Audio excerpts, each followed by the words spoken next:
friends, welcome to Annams recipes. நீங்கள் என்னுடைய பொருட்களை வாங்கணும்னா கீழே வர்ற வாட்ஸ்அப் நம்பரில் ஒரு ஹாய் போட்டிங்கன்னா எல்லா டீட்டெயில்ஸும் வரும். அதை பார்த்து உங்களுக்கு என்னென்ன பொருள் வேணுமோ அதை நீங்கள் ஆர்டர் பண்ணி வாங்கிக்கலாம். இன்றைக்கி என்னுடைய மார்னிங் ரொட்டீன் vlog தான் பார்க்க போகிறோம். இப்போ லாக்டவுனாக இருக்கிறதுனால நைட்டே நான் பாத்திரம்லாம் தேய்ச்சிருவேன். காலையில் ஃபஸ்ட்டு எழுந்ததும் இந்த பாத்திரங்களையெல்லாம் அடுக்கி வச்சுருவேன். நல்லா காஞ்சிருக்கும். அப்புறம் நம்ம சிங்க்கு திறந்தோன்னா தண்ணி பட்டுரும். இதெல்லாம் அடுக்கி வச்சுருவேன். அடுக்கினதும் அப்புறம் கிச்சன் மேடையெல்லாம் தொடச்சிருவேன். தொடச்சிட்டு பால் காய்ச்சணும். இப்போ குக்கரில் பால் ஊற்றி வச்சுட்டேன். பால் காஞ்சிட்ருக்கு. அதுக்குள்ளே நான் வீடெல்லாம் பெருக்கிட போகிறேன். ஏன்னா காலையிலே நம்ம வீடு பெருக்கிட்டோன்னா தான் இந்த வெயில் காலத்தில் கொஞ்சம் வேர்க்காமல் இருக்கும், ஈஸியாக இருக்கும். அப்புறம் நம்ம வீடு பெருக்கணும்னா எல்லாரும் எழுந்துருவாங்க, கொஞ்சம் தள்ளிக்க சொல்லிட்டு பெருக்கணும். இப்போ காலையில் என்ன ஈஸியாக பெருக்கிடலாம். இப்போ மாங்காய் சீசன் முடிய போது இன்றைக்கி மாம்பழம் வந்துடும். அதனால் நான் பிக் பாஸ்கெட்டில் மாங்காய் ஆர்டர் போட்டேன். பாருங்கள், இந்த மாங்காய் தான் மாங்காய் வத்தலுக்கு நல்லா இருக்கும். இதெல்லாம் 1 கிலோ பேக்கிங் அப்படியே போட்டு வருது. 4 மாங்காய் ஒரு கவரில். இதெல்லாம் கழுவிட்டு நான் இன்றைக்கி மாவத்தல் தான் போட போகிறேன்.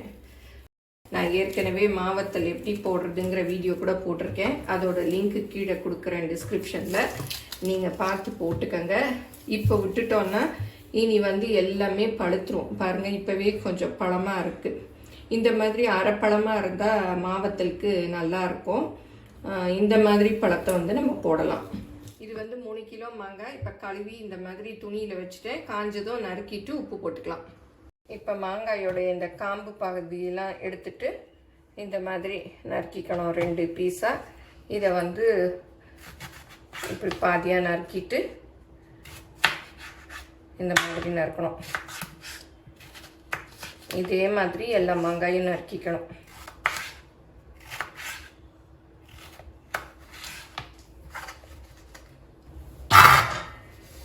இப்போ மாங்காயெல்லாம் நறுக்கியாச்சு. உப்பு ஒரு மாங்காய்க்கு 1 டேபிள் ஸ்பூன் அளவு.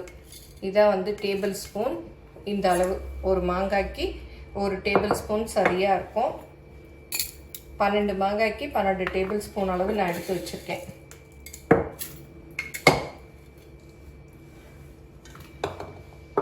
இதெல்லாம் இந்த மாங்காயில் போட்டு அப்படியே பெசரி வச்சிடணும். எவர் சில்வர் சட்டியில் வச்சிடாதீங்க, நான் காமிக்கிறதுக்காக வச்சுருக்கேன். ஏன்னா மாங்காய் புளிப்பு சட்டி அரிச்சிரும். நீங்கள் செராமிக் ஜாடி அந்த மாதிரி இதில் போட்டு பெசரிட்டு எவர் சில்வரில் போட்டு பெசரிட்டு அதில் எடுத்து வச்சுருங்க.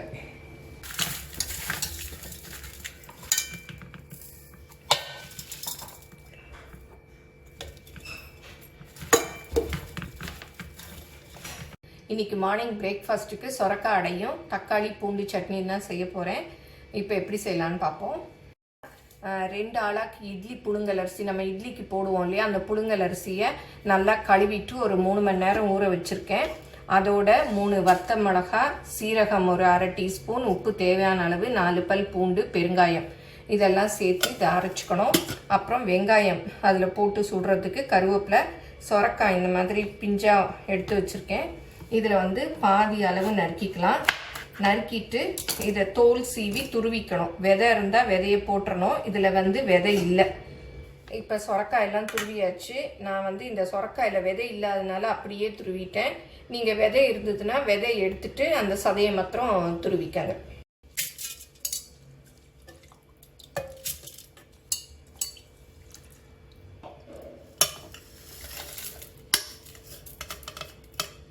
இப்போ இது எல்லாத்தையும் மிக்சியில் போட்டாச்சு, நல்லா அரைச்சிக்கலாம்.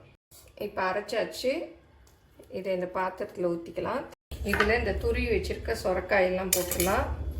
அப்புறம் வெங்காயம் அப்படி கையில் அப்படியே இது பண்ணி விட்டு போட்டிங்கன்னா கொஞ்சம் அப்படியே தனித்தனியாக வரும். அப்புறம் கருவேப்பிலை இதை நல்லா மிக்ஸ் பண்ணி விட்டுக்கலாம். இந்த அடைக்கு கொஞ்சமாக கடுகு உளுத்தம்பருப்பு தாளிச்சு கொட்டலாம். 1 ஸ்பூன் அளவு எண்ணெய் ஊற்றிக்கிறேன். இந்த எண்ணெயில் கடுகு 1/4 டீஸ்பூன், உளுத்தம்பருப்பு 1/4 டீஸ்பூன் போட்டேன். நல்லா பொரிஞ்சு செவந்துருச்சு. இதை இந்த அடமாவில் அப்படியே ஊற்றிக்கலாம்.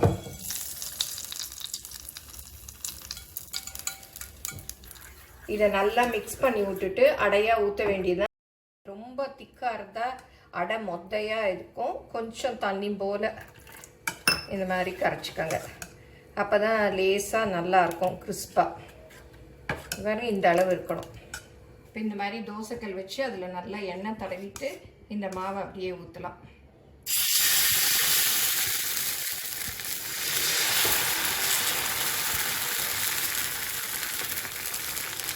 எண்ணெய் ஊற்றிக்கலாம்.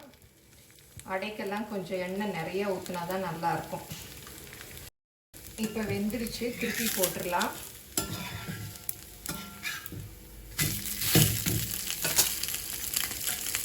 இந்த பக்கமும் கொஞ்சம் எண்ணெய் ஊற்றிக்கலாம். இப்போ 2 பக்கமும் நல்லா வெந்துருச்சு பாருங்கள், நல்லா கிறிஸ்பாக வெந்துருச்சு. நம்மளுடைய சொரக்காய் அடை ரெடி. இன்னொரு அடையும் ஊற்றியாச்சு பாருங்கள். நல்லா 2 பக்கமும் நல்லா வேக வச்சு எடுத்துடணும். இப்போ பூண்டு தக்காளி சட்னி எப்படி செய்யலான்னு பார்ப்போம். இதுக்கு தேவையான பொருள்லாம் என்னென்னு பார்த்துருவோம். 10 பல்லு பூண்டு நான் பெருசாக எடுத்திருக்கேன். சின்னதாக இருந்தால் நீங்கள் கொஞ்சம் கூட எடுத்துக்கோங்க. இந்த மாதிரி நாட்டு தக்காளி 5 எடுத்திருக்கேன். கருவேப்பிலை கொஞ்சம், அப்புறம் தாளிக்கிறதுக்கு கடுகு, உளுத்தம்பருப்பு, பெருங்காயம், அப்புறம் 2 வத்த மிளகாயை சின்னதாக கிள்ளி வச்சுருக்கேன். அப்புறம் தேவையான உப்பு, அப்புறம் மஞ்சள் பொடி, தனி மிளகாய் பொடி, இவ்வளோதான். இப்போ எப்படி செய்யலான்னு பார்ப்போம்.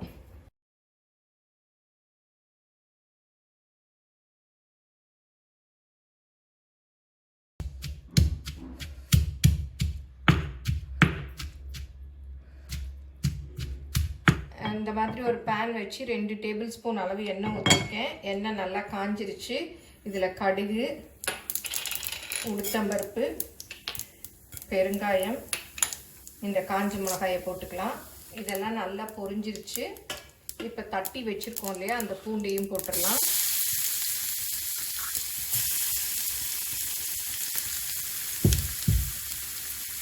கொஞ்சமாக கருவேப்பிலை அதையும் போட்டுடலாம்.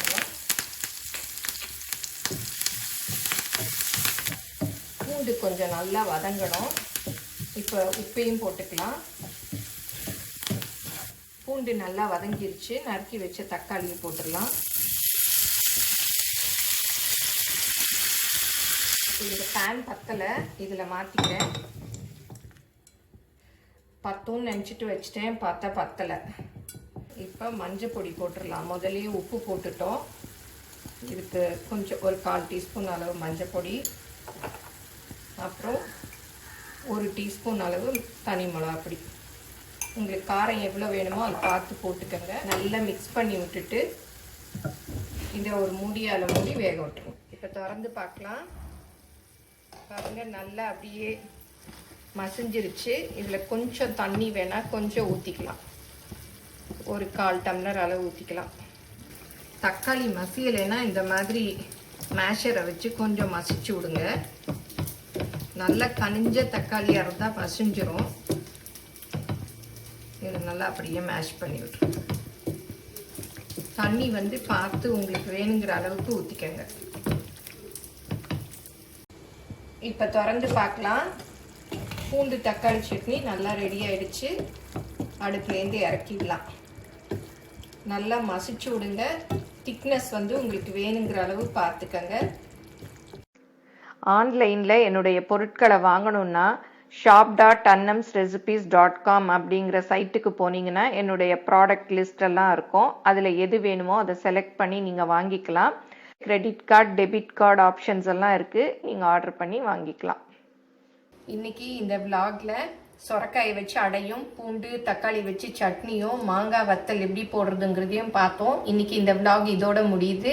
இந்த விலாக் பிடிச்சிருந்தா லைக் பண்ணுங்கள், உங்கள் ஃப்ரெண்ட்ஸுக்கும் ஷேர் பண்ணுங்கள். ஃபேஸ்புக், இன்ஸ்டாகிராமில் அன்னம்ஸ் ரெசிபீஸை ஃபாலோ பண்ணுங்கள். மறக்காமல் எங்கள் சேனலை சப்ஸ்கிரைப் பண்ணுங்கள். தேங்க்யூ.